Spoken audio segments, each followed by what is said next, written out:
Hello, మొత్తానికి ఈరోజు బుజ్జిబాబుకి discharge అని అన్నారు and I was literally waiting for the discharge letter. ఇన్ని డేస్ ఈ వీడియోస్ పోస్ట్ చేయకపోవడానికి రీజన్ అయితే ఇదే. This blog is all about the information regarding fever, లేకపోతే పిల్లలకి ఫీవర్ వచ్చినప్పుడు ఎంత కేర్ఫుల్ గా ఉండాలి, ఏ ఫుడ్స్ పెట్టాలి, అదంతా కూడా ఈ వీడియోలో షేర్ చేసుకుందామని అనుకుంటున్నాను. So without any further delay let's get started. Hello, Banada. So yes guys, I hope you all enjoyed బుజ్బాబూస్ ఇంట్రో. అండ్ మెయిన్ టాపిక్ గురించి వచ్చేసినట్టయితే, మీరు ఇందాక స్టార్టింగ్లో చూసింది నిజమే.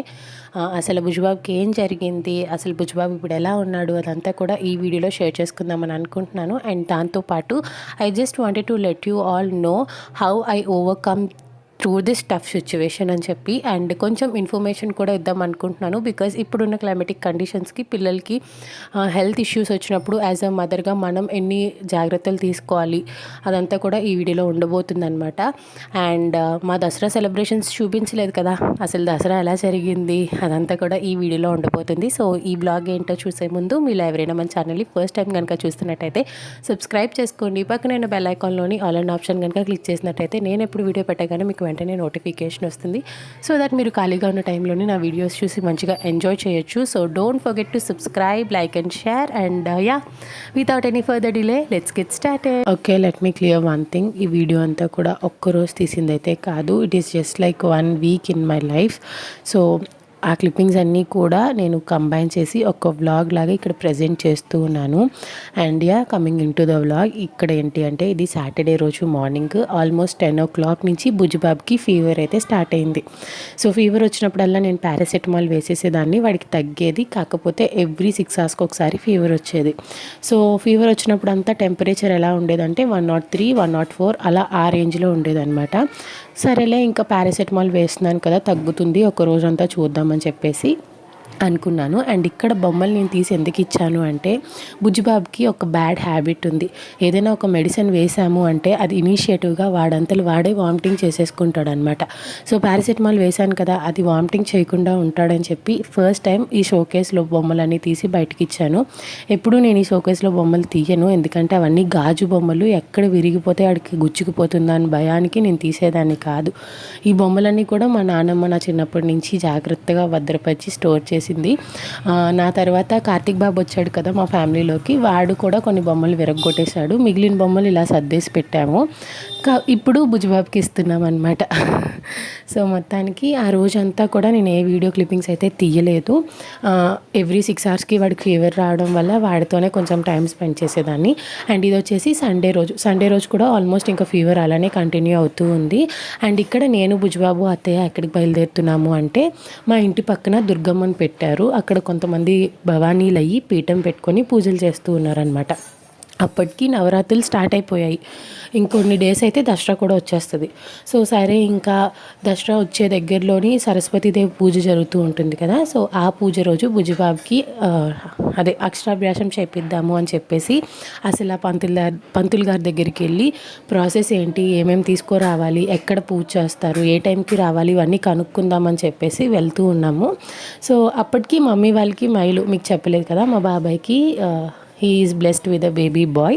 సో అందుకనే మమ్మీ వాళ్ళకి మైలు, నేను బుజ్జిబాబు వెళ్ళి కొంచెం సేపు పూజలో ఉండి, పూజ అంతా అయిన తర్వాత పంతులు గారిని కనుక్కొని ఇంకా ఇంటికి వచ్చేసాము.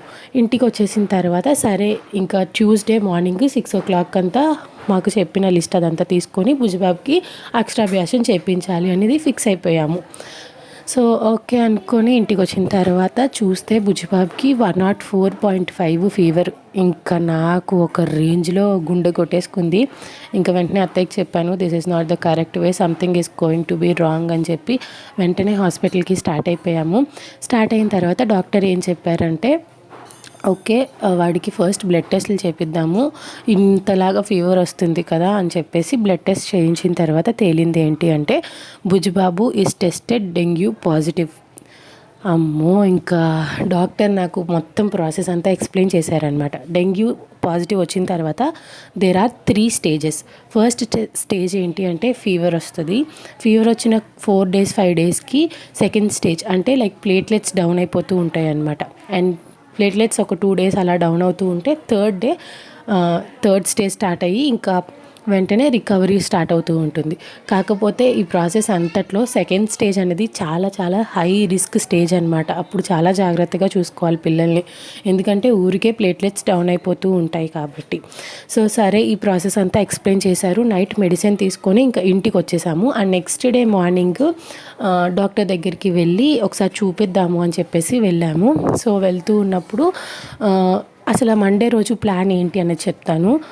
ఇంట్లో బుజ్జిబాబుని తీసుకొని, అంటే లైక్ ఫ్రెష్ అయిపోయిన తర్వాత బ్రేక్ఫాస్ట్ పెట్టేసి బుజ్జిబాబుని తీసుకొని హాస్పిటల్కి వెళ్ళి అక్కడ వాడి చెకప్ అయిపోయిన తర్వాత ఇంటికి వచ్చి నేను కుకింగ్ అదంతా చేసేసుకొని 12 o'clockకి నాది డాక్టర్ అపాయింట్మెంట్ ఉంది కాబట్టి నేను డాక్టర్ అపాయింట్మెంట్కి వెళ్ళాలి. కాకపోతే ఏం జరిగింది అంటే, హాస్పిటల్కి వెళ్ళిన తర్వాత బుజ్జిబాబుకి ఏం చెప్పారంటే, వీడు ఫీడింగ్ తీసుకోవట్లేదు, ఫుడ్ తీసుకోవట్లేదు, మెడిసిన్ వేసినా కూడా ఇనిషియేటివ్గా వాడు వామిటింగ్ చేసేస్తున్నాడు. కాబట్టి ఇంకా వెంటనే వీడికి ప్లేట్లెట్స్ కూడా డౌన్ అవుతున్నాయి కాబట్టి బెటర్ హాస్పిటల్లో జాయిన్ చేసేయాలి అని చెప్పేసి అన్నారు. ఇంకా అంతే, హాస్పిటల్లో జాయిన్ చేయాలన్నారు కాబట్టి ఇంకా అక్కడ రూమ్ బుక్ చేసేసుకొని ఇంటికి వచ్చి మళ్ళీ ఆఫ్టర్నూన్ 2 o'clock ఏమో మళ్ళీ మేము వెళ్ళి హాస్పిటల్లో జాయిన్ అయిపోయాం. హాస్పిటల్లో జాయిన్ అవ్వడం ఒక ఎత్తు అయితే, అక్కడికి వెళ్ళిన తర్వాత వాడికి నర్వ్ దొరకట్లేదు. చూసారా, లిటరల్గా ఒక 1 hour కష్టపడ్డారు. కాళ్ళు తిప్పేశారు, చేతులు తిప్పారు, వాడికి ఎక్కడ నరం దొరకదు. బాబోయ్, అదొక పెద్ద నరకం. వాడెంత కష్టంగా ఫీల్ అయ్యాడో దానికి డబల్ ఫీల్ అయ్యాను, అంటే నాకన్నా డబల్ వాడు ఫీల్ అయ్యి ఉండొచ్చు. కాకపోతే చాలా చాలా చాలా నరకం చూశాడు. ఫైనల్గా ఒక డాక్టర్ వచ్చి ఒక 5 minutesలోనే నర్వ్కి క్యాండ్లాక్ పెట్టేసి తీసుకొచ్చేసారు. ఇంకా తర్వాత నుంచి ట్రీట్మెంట్ అయితే స్టార్ట్ అయింది. బుజ్జిబాబు మండే రోజు మార్నింగ్, అదే ఆఫ్టర్నూన్ అపాయింట్ అయ్యాడు కదా, ఆ రోజు నుంచి మండే, ట్యూస్డే, వెడ్నెస్డే వీడు ఏమీ తినలేదు. ఓన్లీ నా ఫీడ్ ఒకటే తీసుకున్నాడు. And at the same time నేను వాడికి coconut water evening and morning 2 పూట్ల ఇచ్చేదాన్ని అనమాట. సో అలా మండే, ట్యూస్డే, వెడ్నెస్డే అయిపోయింది కదా. థర్స్డే ఏం చేశానంటే, లేదు వీడికి ఎలా అయినా ఫ్రూట్స్ పెట్టాలి అని చెప్పి నేను 3 options అనుకున్నా. ఫస్ట్ ఆప్షన్ ఏంటి అంటే పపాయ పెడితే ప్లేట్లెట్స్ డెఫినెట్గా ఇంక్రీజ్ అవుతాయి. సో కానీ బుజ్జిబాబుకి ఒక బ్యాక్డ్రాప్ ఏంటి అంటే, వాడు పపాయ తింటే ఊరికే లూజ్ టూల్స్ అయిపోతాయి కాబట్టి నేను పపాయ ఆప్షన్ పక్కన పెట్టేశా. సో సెకండ్ ఆప్షన్ ఏంటి, కివీ అనుకున్నా. కివీ కూడా వాడు సరిగ్గా తినట్లేదు. ఓకే, కివీని కూడా పక్కన పెట్టేశా. థర్డ్ ఆప్షన్ పోమోగ్రానైట్ అనుకున్నాను. నాకు ఒక ప్లస్ పాయింట్ ఏంటంటే, చిన్నప్పటి నుంచి బుజ్జిబాబుకి పోమోగ్రానైట్ని రెడ్ చాక్లెట్ అని చెప్పి అలవాటు చేసేసాను కాబట్టి వాడు కొంచెం ఈజీగానే తినేస్తాడు. సో అందుకనే థర్స్డే మార్నింగ్ హాఫ్ ఇడ్లీ మాత్రమే తిన్నాడు. తినిన తర్వాత కొంచెం పోమోగ్రానైట్ సీడ్స్ ఇచ్చాను వాడికి. హ్యాపీగా తియ్యగా ఉండడం వల్ల తినేశాడు. సో తినేసిన తర్వాత ఈవినింగ్ కూడా వాడికి సేమ్ అలానే కొంచెం పోమోగ్రానైట్ సీడ్స్ ఇచ్చాను, అవి తిన్నాడు. తినిన తర్వాత ఫ్రైడే రోజు, అంటే దసరా రోజు మార్నింగ్ వాడికి బ్లడ్ టెస్ట్ చేసిన తర్వాత తేలింది ఏంటి అంటే, ఒక 10,000 ప్లేట్లెట్స్ అయితే ఇంక్రీజ్ అయ్యాయి అని చెప్పి. అప్పుడు అమ్మయ్య అనుకున్నాను. సో సరే, పోమోగ్రానైట్ సీడ్స్ తింటే వాడికి 10,000 ఇంక్రీజ్ అయ్యాయి అన్నప్పుడు కివీ పెడితే ఇంకా ఇంక్రీజ్ అవుతాయి కదా అని చెప్పేసి కివీని నేను ఎలా ఇచ్చానంటే, బుజ్జిబాబుకి మంచిగా వాష్ చేసేసి పీల్ ఆఫ్ చేసేసి పీసెస్గా కట్ చేసిన తర్వాత అందులో ఒక 1/2 tablespoon షుగర్ వేసి ఒక 5 minutes సోక్ చేశాను. సో అలా సోక్ చేసిన కివీ పీసెస్ వాడికి ఇచ్చాను అనమాట ఆఫ్టర్ బ్రేక్ఫాస్ట్. సో దసరా రోజు మార్నింగ్ బ్రేక్ఫాస్ట్ అయిపోయిన తర్వాత కివీ ఫ్రూట్ ఇస్తే వాడు కొంచెం హ్యాపీగా, కొంచెం భయపడుతూ తిన్నాడు అనమాట. నర్స్ ఎక్కడ ఇంజెక్షన్ చేస్తుందో లేకపోతే ఎక్కడ బ్లడ్ టెస్ట్ చేస్తుందో అన్న భయానికి వాడు కొంచెం ఫాస్ట్గా తినేశాడు ఆ రోజు మార్నింగ్. సో ఆ రోజు దసరా రోజు మధ్యాహ్నం మాత్రం సరిగ్గా ఫుడ్ అనేది ఏం తీసుకోలేదు. మళ్ళీ ఈవినింగ్ నేను కివీ సేమ్ అదే ప్రాసెస్లో ఇచ్చాను. And at the same time coconut water కూడా అలానే ఇస్తూ ఉన్నాను అనమాట. సో దసరా రోజు డాక్టర్ వచ్చి వాడి చెక్ చేసిన తర్వాత ఏం చెప్పారంటే, హీఈస్ డూయింగ్ ఆల్ ఫైన్ కాబట్టి బెటర్ మనం డిశ్చార్జ్ చేసేద్దాము. బికాజ్ ఇక్కడ ఉంటే వాడికి నరం దొరకదు, దొరికినా కూడా ఊరికే అది వాచిపోతూ ఉంటుంది, అది ఇంకొక పెయిన్ వాడికి. సో ఇంటికి తీసుకెళ్ళిపోయి మంచిగా ఫుడ్ అంతా పెడితే వాడు రికవర్ అయిపోతాడు, ప్రాబ్లం ఏమీ లేదని చెప్పేసి అన్నారు. ఇంకా సరే, సాటర్డే డిశ్చార్జ్ అన్నారు. ఈరోజు అంటే లైక్ సాటర్డే రోజు ఇది, ఈ క్లిప్పింగ్స్ ఇవన్నీ కూడా. మార్నింగ్ లేచిన తర్వాత వాడి డైలీ రొటీన్ ఏముండేదంటే, లేవగానే బ్రష్ చేపించేసి మంచిగా బాడీ అంతా కూడా హాట్ వాటర్తో వాష్ చేసేదాన్ని, సో దట్ ర్యాషెస్ ఏవి రాకుండా ఉంటాయని చెప్పి. సో అలా మార్నింగ్ అంతా బ్రేక్ఫాస్ట్ కంప్లీట్ అయిపోయిన తర్వాత మళ్ళీ నేను ఒకసారి కివీ ఇచ్చి అదంతా అయిన తర్వాత డాక్టర్ వచ్చారు. డాక్టర్ వచ్చిన తర్వాత ఏం చెప్పారంటే, ఒకసారి బెటర్ బ్లడ్ టెస్ట్ చేద్దాము, if at all he's platelets are increase then you can go home అని చెప్పేసి అన్నారు. అప్పుడు మళ్ళీ బ్లడ్ టెస్ట్ చేసిన తర్వాత వాడికి 1,10,000 వరకు ప్లేట్లెట్స్ ఉండేవి. ఆ ముందు రోజు దసరా రోజు కివీ తిన్నాడని చెప్పాను కదా, కివీ తినిన తర్వాత వాడి ప్లేట్లెట్స్ కౌంట్ ఎంత ఉందో చెప్పనా, 1,88,000 అయింది. ఓ మై గాడ్, నేను చాలా చాలా చాలా హ్యాపీ అయిపోయి ఇంకా డాక్టర్కి ఇన్ఫామ్ చేస్తే హీ సెడ్ కివీ పెట్టండి, ఏం ప్రాబ్లం లేదు, సో ఇంటికి తీసుకెళ్ళిపోండి, ఇంటికి తీసుకెళ్ళిపోయి నార్మల్ మన డైలీ రొటీన్ ఫుడ్ ఉంటుంది కదా అదే ఇవ్వండి అని చెప్పేసి అన్నారు.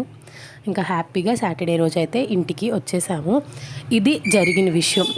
సో ఒక్క దోమ వల్ల ఇంత జరిగింది. చాలా అంటే చాలా చాలా చాలా కష్టము ఈ ఫేజ్ నుంచి బయటికి రావడము. ఈవెన్ నేనే కాదు, వియాన్ బాబు ఎంత సఫర్ అయ్యాడో నాకు తెలుసు. కాబట్టి నేను ఇప్పుడు కొన్ని టిప్స్ షేర్ చేసుకుందామని అనుకుంటున్నాను. ఫస్ట్ థింగ్, పిల్లలకి కనుక ఫీవర్ వస్తే ఒక 2 times మెడిసిన్ వేయండి. అంతకీ తగ్గలేదంటే బెటర్ డాక్టర్ దగ్గరికి వెళ్ళి చెక్ చేయించుకోండి. చెక్ చేయించుకున్న తర్వాత నార్మల్ ఫీవరే, వైరల్ ఫీవరే అని అన్నట్టయితే ఎవరికైనా ఏ ఫీవర్లో అయినా ఇప్పుడు ప్రజెంట్ సిచ్యువేషన్లో ప్లేట్లెట్స్ అనేవి డౌన్ అవుతూ ఉన్నాయి. సో ప్లేట్లెట్స్ డౌన్ అయినప్పుడు ఏం చేయాలి అంటే, ఎప్పుడైనా ప్లేట్లెట్స్ ఇంక్రీజ్ అవ్వడానికి మనకి చాలా ఫ్రూట్స్ ఉన్నాయి. లైక్ కివీ ఇవ్వచ్చు, పపాయ ఇవ్వచ్చు, పోమోగ్రానేట్ ఇవ్వచ్చు, డ్రాగన్ ఫ్రూట్ ఇవ్వచ్చు. ఇలా చాలా నెంబర్ ఆఫ్ ఆప్షన్స్ ఉన్నాయి. ఒకవేళ కనుక పపాయ మీ పిల్లలకి పడదు అంటే గో విత్ కివీ. నేను చెప్పినట్టు షుగర్ వేసి ఇవ్వచ్చు, లేకపోతే కివీ జ్యూస్ చేసేసి ఇవ్వచ్చు, ఆర్ ఎల్స్ ఇదేంటి పోమోగ్రానేట్ డైరెక్ట్గా ఇవ్వచ్చు, పోమోగ్రానేట్ జ్యూస్ చేసి ఇవ్వచ్చు. సేమ్ విత్ డ్రాగన్ ఫ్రూట్ కూడా, అది కూడా ఫ్రూట్ డైరెక్ట్గా తింటే పర్వాలేదు. ఒకవేళ తినలేకపోతే మిక్సీ చేసేసి కొంచెం షుగర్ వేసి జ్యూస్లో అయినా ఇవ్వచ్చు. ఇవన్నీ పెడుతూనే మంచిగా ఫుడ్ ఇవ్వండి. లైక్ అన్నం, రసం, మార్నింగ్ పూట ఇడ్లీ, ఇలా లైట్గా డైజెస్ట్ అయిపోయే ఫుడ్స్ ఇస్తే బెటర్ అనమాట. సో పిల్లలకి ఊరికే ర్యాషెస్ వస్తాయి అన్నమాట డెంగ్యూ ఫీవర్ అటాక్ అయినప్పుడు.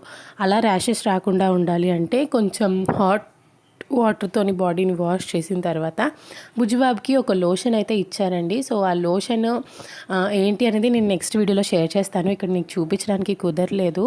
So yeah, try to spend more time with them. చాలా చాలా చాలా క్రాంకీ అయిపోతారు, ఎంతో పెయిన్ భరిస్తూ ఉంటారనమాట. చిన్నపిల్లలు కదా, బయటికి చెప్పలేరు. మీకు ఒక ఇన్సిడెంట్ చెప్పనా, మొత్తం వియాన్ జాయిన్ అయిన హాస్పిటల్ అంతా కూడా డెంగ్యూ పాజిటివ్ పేషెంట్సే ఉన్నారు. సో చాలా జాగ్రత్తగా ఉండండి. దోమల దగ్గర పిల్లల్ని అస్సలు ఉంచొద్దు. మెయిన్గా కోకోనట్ ఆయిల్ రాసి అప్పుడు బయటికి పంపించండి, ఒకవేళ అంతకీ బయటికి వెళ్ళి ఆడుకోవాలి అనుకుంటే. నేనైతే ఇప్పుడు ఇంకా బుజ్జిబాబుకి బయటికి కూడా పంపించట్లేదు. మొత్తానికి మా దసరా ఎలా జరిగిందంటే, ఇలా హాస్పిటల్లో అయితే ఉండిపోయాము. I never expected this situation. అంటే దసరా ముందు రోజు డిశ్చార్జ్ అయిపోయి వెళ్ళిపోతాం అనుకున్నాం, కానీ his platelets are going down and down. So అందుకనే ఇంకా డాక్టర్ అయితే దసరా రోజు కాకుండా సాటర్డే రోజు డిశ్చార్జ్ అని చెప్పేసి అన్నారు. అమ్మో, బ్లడ్ టెస్ట్ చేయాలి అంటే అసలు వీడికి కొంచెం హెల్దీ ఉంటాడు కదా, అస్సలు నరం దొరికేది కాదు. దొరికినా ఆ నరం నుంచి బ్లడ్ వచ్చేది కాదు. ఒక్కొక్కసారి ఈ క్యాన్లాగ్ తీసేటప్పుడు బ్లడ్ ఎంత వచ్చేసిందంటే నాకు అదే కోపం వచ్చింది. అవసరం లేనప్పుడు బ్లడ్ ఊరికే వచ్చేస్తుంది, అవసరమైనప్పుడు అస్సలు బ్లడ్ రాదని చెప్పి. చూసారా వాడి కాళ్ళకి ఎలా అయిపోయిందంటే చిన్న చిన్న చిన్న చిన్న డాట్స్ వచ్చేసి. ఓ మై గాడ్, పిల్లల్ని చాలా అంటే చాలా జాగ్రత్తగా చూసుకోండి. నేను బుజ్జిబాబుకి వదిలేశాను. అంటే లైక్ మీరు ఆల్రెడీ నా ప్రీవియస్ వీడియోస్ చూసే వాళ్ళు అయి ఉంటే మీకు తెలిసే ఉంటుంది దట్ నాకు కూడా హెల్త్ బాగాలేదు. I also suffered with respiratory infection and all అని చెప్పి. సో అలా రెస్పిరేటరీ ఇన్ఫెక్షన్ వచ్చిన తర్వాత నాకు ఫీవర్ 2-3 times రావడము, నేను సిక్ అవ్వడం వల్ల వాడిని కొంచెం లైట్గా వదిలేశాను అనమాట. అంటే లైక్ కొంచెం నార్మల్గా వదిలేశాను. అలా వదిలేసినప్పుడు వాడు హ్యాపీగా బయట తిరిగి ఆడుకుండేవాడు. మాది రోడ్ సైడ్ ఇల్లు కాబట్టి ఎప్పుడు ఏదో ఆమెకు అరుస్తుందో అంత కేర్ఫుల్గా చూసుకునే ఓపిక అయితే నాకు అప్పుడు లేదు. సో అలా వాడికి ఎఫెక్ట్ అయ్యి ఉండొచ్చు అని నేను అనుకుంటున్నాను. సో యా, బెటర్ బయటికి పంపించకుండా ఇంట్లోనే జాగ్రత్తగా ఉంచండి. బికాస్ ఇప్పుడు ఈ క్లైమేటిక్ చేంజెస్కి ఊరికే ఫీవర్ వస్తుంది. ఫీవర్ వస్తే మాత్రం ప్లీజ్ పేరెంట్స్ మీరు ప్యానిక్ అవ్వద్దు. మీరు స్ట్రాంగ్గా ఉండి పిల్లలకి స్ట్రాంగ్గా ఉంచండి. మీరు ప్యానిక్ అయిపోతే వాళ్ళు ఏమంటే అయ్యో నాకు ఏదో అయిపోయింది అందుకనే మమ్మీ ఇలా టెన్షన్ పడిపోతుంది అన్న సిచ్యువేషన్ వాళ్ళకి రాకూడదు. నాకేం కాలేదు, అందుకే మమ్మీ కూడా కామ్గా ఉంది అన్నట్టున్నారనుకోండి, వాళ్ళకి ఏం చేసినా భయపడరు. ఇప్పుడు ఈ సిచ్యువేషన్ నేను ఎందుకు చెప్తున్నానంటే, వియాన్కి నరం దొరక్క ఊరికే నన్ను బయటికి పంపించేసి వాడిని లోపలికి తీసుకెళ్ళి పొడిచి వాడు ఏడుస్తూ నేను బయట ఏడుస్తూ ఉన్నాను కదా, అది వాడికి బాగా బ్రెయిన్లో ఉండిపోయింది. ఇప్పుడు నేను ఇంటికి తీసుకొచ్చేసిన తర్వాత కూడా నిద్దట్లో లేచి వెయిట్ చేస్తున్నాడు, మమ్మీ వద్దు నాకు మా మమ్మీ కావాలి అని. సో అలా అసలు జరగనీకండి. మీరు ఏం కాలేదు అన్నట్టుంటే వాళ్ళకు కూడా కొంచెం ధైర్యంగా ఉంటారు. ఇంకా ఇదైతే డిశ్చార్జ్ అయ్యే ముందు వాడికి మళ్ళీ ఒకసారి కివి పెట్టేసి ఇంటికి తీసుకెళ్ళిపోదామని చెప్పి ఇక్కడ కివీని అయితే షుగర్లో సోక్ చేసి పెట్టాను. హలో, మొత్తానికి ఈరోజు బుజ్జిబాబుకి డిశ్చార్జ్ అని అన్నారు and I was literally waiting for the discharge letter. ఎన్ని డేస్ ఈ వీడియోస్ పోస్ట్ చేయకపోవడానికి రీజన్ అయితే ఇదే. He tested dengue positive and hospitalise అయిన తర్వాత వాడికి రోజుకి ఒక 10,000 ప్లేట్లెట్స్ అయితే డౌన్ అయిపోతూ ఉన్నాయన్నమాట. అందుకనే ఇన్ని డేస్ పట్టింది వాడు హాస్పిటల్ నుంచి ఇంటికి వెళ్ళడానికి. సో ఇప్పుడైతే హీస్ ఫైన్, 1,88,000 అనుకుంటాను ఈ రోజుకి. సో డాక్టర్ అయితే డిశ్చార్జ్ చేసేయచ్చు అని చెప్పేసి అన్నారు. ఇంటికి వెళ్ళిన తర్వాత ఇంకా జాగ్రత్తగా చూసుకోవాలి, ఎందుకంటే ఇప్పుడంతా హాస్పిటల్లో ఉన్నాడు కాబట్టి ఒక ప్లేస్లో కూర్చొని వాళ్ళకి అంటే లైక్ నర్స్కి వాళ్ళకి భయపడి కామ్గా ఉన్నాడు. కానీ ఇంటి దగ్గరికి వెళ్తే పైకి కిందకి తిరుగుతూ ఉంటాడు కాబట్టి ఇప్పుడు ఇంకా జాగ్రత్తగా చూసుకోవాలి. అండ్ ఈ రోజు నాకు వీలైనంత వరకు నేను వీడియో క్లిప్పింగ్స్ అయితే తీయడానికి ట్రై చేస్తూ ఉన్నాను. ఇంకొక మెయిన్ ఇంపార్టెంట్ విషయం చెప్పడం మర్చిపోయానండి. అదేంటి అంటే, ఇప్పుడు ప్లేట్లెట్స్ డౌన్ అయిపోతున్నాయి అంటే వెంటనే మనకు గుర్తొచ్చేది పప్పాయ లీఫ్ జ్యూస్ పిల్లలకి ఇవ్వడము. అదేంటంటే పప్పాయ లీఫ్ని జ్యూస్లా చేసేసి అందులో షుగర్ కానీ హనీ కానీ వేసి పిల్లలకి ఇస్తూ ఉన్నారు. సో ఆ ఐడియా కూడా నాకు వచ్చి నేను డాక్టర్ని అడిగితే డాక్టర్ అయితే నో అని చెప్పారండి. ఎందుకంటే అలా చేయడం వల్ల పిల్లలకి అదొక రకమైన వికారంలా వచ్చేసి ఊరికే వామిటింగ్స్ అయిపోతాయంట. సో అలా చేయొద్దని చెప్పారు. సో దానికి రీప్లేస్మెంట్ ఏంటి అంటే, ఇప్పుడు మార్కెట్లో చాలా రకాల టానిక్స్ వచ్చాయి కాబట్టి ఇలా పప్పాయ లీఫ్ మీద కూడా ఒక టానిక్ వచ్చిందంట. అది డాక్టర్ అయితే సజెస్ట్ చేశారు. ఆ టానిక్ నెక్స్ట్ వీడియోస్లో షేర్ చేసుకుంటాను. నేను ఇప్పుడు దాకా చెప్పిన దాంట్లో ఒకటి గమనించారా అంటే, లైక్ వియాన్ బాబు సాటర్డే నుంచి వెడ్నెస్డే వరకు ఏం తినలేదు, కానీ థర్స్డే నుంచి వాడు కొంచెంగా తినడం అలవాటు చేసుకున్నాడు. అదేంటి అంటే, డెంగ్యూ ఫీవర్ వచ్చిన తర్వాత as a said you earlier 3 stages ఉంటాయి. సో ఫస్ట్ స్టేజ్ వియాన్కి ఎప్పుడు స్టార్ట్ అయిందంటే, సాటర్డే, సండే, మండే, ట్యూస్డే వరకు ఫీవర్. వెడ్నెస్డే అండ్ థర్స్డే ఈ 2 డేస్ కూడా ప్లేట్లెట్స్ డౌన్ అయిపోవడము అలా జరిగింది. అది సెకండ్ స్టేజ్ కింద కౌంట్ అవుతుంది. థర్డ్ స్టేజ్ ఏంటి అంటే రికవరీ స్టేజ్. అది ఫ్రైడే నుంచి వాడికి స్టార్ట్ అయిందనమాట. So I hope you all understand నేను ఏం చెప్పాలనుకుంటున్నానో మీకు అర్థమైందని అనుకుంటున్నాను. సో వాడికి థర్డ్ స్టేజ్ వచ్చేటప్పటికి he's all fine and he's platelets are also increased. కాబట్టి మేము వెంటనే డిశ్చార్జ్ అయితే అయిపోయాము. సో పిల్లలకి డెంగ్యూ వస్తే ఈ 3 స్టేజెస్ చాలా కామన్. కాకపోతే సెకండ్ స్టేజ్లో ఉన్నప్పుడు మీరు వీలైనంత వరకు ఫ్రూట్స్ ఎక్కువ ఇవ్వడానికి ట్రై చేయండి, ఎక్కువ లిక్విడ్స్ ఇవ్వండి, ఎక్కువ ఫ్రూట్స్ ఇవ్వండి. వెంటనే వాళ్ళు రికవర్ అయిపోతారు. అండ్ ఇక్కడ మీతో మాట్లాడేసిన తర్వాత నేను ఫ్రెష్ అప్ అయిపోయిన తర్వాత నాకు డిశ్చార్జ్ సమ్మరీ వచ్చింది. సో ఆ సమ్మరీ అంతా ఒకసారి చూసుకుంటున్నాను అనమాట. I was just going through all that. So అలా ఒకసారి చూసేసుకున్న తర్వాత ఫైనల్గా సైన్ చేసేసి ఇంకా ఇంటికి స్టార్ట్ అయిపోదామని చెప్పేసి స్టార్ట్ అయిపోతూ ఉన్నాము. I just wanted to share a small incident with you all. అదేంటి అంటే, ఎవరైనా ఇంటికి వచ్చేస్తాను, ఇంటికి వెళ్ళిపోతాను అని ఏడుస్తారు. కానీ బుజ్జిబాబు నేను ఇంటికి వెళ్ళనని ఏడ్చాడు తెలుసా. అదేంటో మరి నేనైతే షాక్ అయిపోయాను ఫుల్గా. డాక్టర్ ఏం చెప్పారంటే, బుజ్జిబాబుకి నువ్వు మంచిగా తినేసేయి, అప్పుడు ఇంటికి వెళ్ళిపోవచ్చు అని చెప్పి. దానికి వియాన్ ఆన్సర్ ఏమి ఇచ్చాడంటే, నేను మా ఇంటికి వెళ్ళను అని చెప్పాడు. అప్పుడు డాక్టర్ ఏమన్నారంటే, పోనీ మా ఇంటికి వచ్చేస్తావా అని అడిగారు. అడిగితే వియాన్ అన్నాడు, మీరు నన్ను ఎలా తీసుకెళ్తారు అంటే, ఏ ట్రాన్స్పోర్ట్ మీద తీసుకెళ్తారు మీ ఇంటికి అని అడిగితే డాక్టర్ ఏం చెప్పారంటే, నేను మా కార్ తీసుకొస్తాను, నా కార్లో వెళ్దాం మన ఇద్దరం అంటే వియాన్ సెడ్ ఓకే. తెలుసా నేను చాలా షాక్ అయ్యాను, ఇంత వెరైటీ పిల్లడేంటా అని చెప్పి. సో మొత్తానికి అలా డాక్టర్తో కొంచెం కన్వర్జేషన్ హ్యాపీగా అయిపోయిన తర్వాత ఇంటికైతే స్టార్ట్ అయిపోయాము. అండ్ గెస్ వాట్, మేము కొత్త కార్లో ఇంటికి రిటర్న్ వెళ్ళాము. We are super happy for this. And దీనికి ఒక స్టోరీ ఉంది, అది డెఫినెట్గా కార్ చూపించినప్పుడు మీ అందరితోనే షేర్ చేసుకుంటాను. సో యా, మేమందరం ఎంత హ్యాపీగా ఉన్నామో దానికి డబుల్ త్రిబుల్ హ్యాపీగా ఉన్నాడు తెలుసా వియాన్ బాబు. ఎందుకంటే అది న్యూ కారు, మొత్తం బెలూన్స్ ఉన్నాయి, చాక్లెట్స్ ఇచ్చారు. అండ్ చాలా క్లియర్గా మెన్షన్ చేశాడు ఏంటి అంటే, ఎవరిని కార్ ఎక్కించొద్దు, నాకు నా ఫ్రంట్ సీట్ మాత్రం డెఫినెట్గా కావాలని క్లియర్గా ముఖం మీదే చెప్పేశాడు వాడు. సో వాడైతే అంత హ్యాపీగా ఉన్నాడనమాట. అండ్ మేము ఇంటికి వచ్చే టైంకి ఆల్మోస్ట్ 2 అయిపోయింది. ఇంకా ఇంటికి రాగానే అందరం ఫ్రెష్ అయిపోయి వియాన్ బాబుకి కొంచెం ఫుడ్ పెట్టేసి పడుకోబెట్టేశాను. సో వాడు పడుకున్న తర్వాత నేను అత్తయ్య ఇక్కడ హ్యాపీగా లంచ్ చేస్తున్నాము. అండ్ లంచ్లోకి మా అమ్మ ఈరోజు ఏం ప్రిపేర్ చేసిందో తెలుసా? క్యారెట్ దొండకాయ ఫ్రై అంట. ఈ రెండు కలిపేసి ఫ్రై చేసింది. That is a weird combination. మీరు అందరూ కుక్ చేసి ఉండొచ్చు, బట్ నాకు అది వియర్డ్గా అనిపించింది. సో నెక్స్ట్ వీడియోలో మీరు మెయిన్గా ఏం చూడబోతున్నారు అంటే బుజ్జిబాబుకి నేను ఏ ఫుడ్ పెడుతున్నాను, మెడిసిన్ ఎలా ఇస్తున్నాను, పపాయ జ్యూస్ మెడిసిన్ ఏంటి అదంతా కూడా షేర్ చేసుకోబోతున్నాను. ఈ 1 వీక్ హాస్పిటల్లో ఇలా గడిచినప్పటికీ నాకు బుజ్జిబాబుకి ఇంకా ఎక్కువ బాండింగ్ ఏర్పడింది. And we both spent a lot of time together అని అనిపించింది. So I'm happy for that. And yes guys, this ends today's video. ఈ వీడియో కొంచెమైనా మీకు ఇన్ఫర్మేటివ్గా అనిపించిందని అనుకుంటున్నాను. మీకు కనుక ఈ వీడియో నచ్చింది అంటే లైక్ చేయండి. ఈ వీడియో మీ ఫ్రెండ్స్కి, ఫ్యామిలీకి ఎవరికైనా యూజ్ అవుతుందేమో కొంచెం షేర్ చేయడం కూడా మర్చిపోవద్దు. అండ్ ఇంకా ఎలాంటి వీడియోస్ చూడాలి అనుకుంటున్నారో నాకు కామెంట్స్లో షేర్ చేసుకోవడం అస్సలు మర్చిపోవద్దు. ఇలాంటివే కాకుండా number of vlogs like 250+ vlogs ఉన్నాయండి. కొన్ని ఇన్ఫర్మేటివ్ ఉన్నాయి, కొన్ని న్యాచురల్ వ్లాగ్స్ ఉన్నాయి, కొన్ని ట్రావెల్ వ్లాగ్స్ ఉన్నాయి. ఒకసారి ఛానల్కి వెళ్ళి చెక్ చేసుకోవడం మర్చిపోవద్దు. సో ఛానల్కి వెళ్ళి చెక్ చేయండి. మీకు కనుక వీడియోస్ నచ్చాయి అనుకున్నట్టయితే డెఫినెట్గా సబ్స్క్రైబ్ చేసుకోండి. పక్కన బెల్ ఐకాన్లోని ఆల్ అనే ఆప్షన్ కనుక క్లిక్ చేసినట్టయితే నేను ఎప్పుడు వీడియో పెట్టగానే మీకు వెంటనే నోటిఫికేషన్ వస్తుంది. So be a part of our family. And thank you all so much for watching till the end. See you all in another video. Until next time, take care. Bye bye.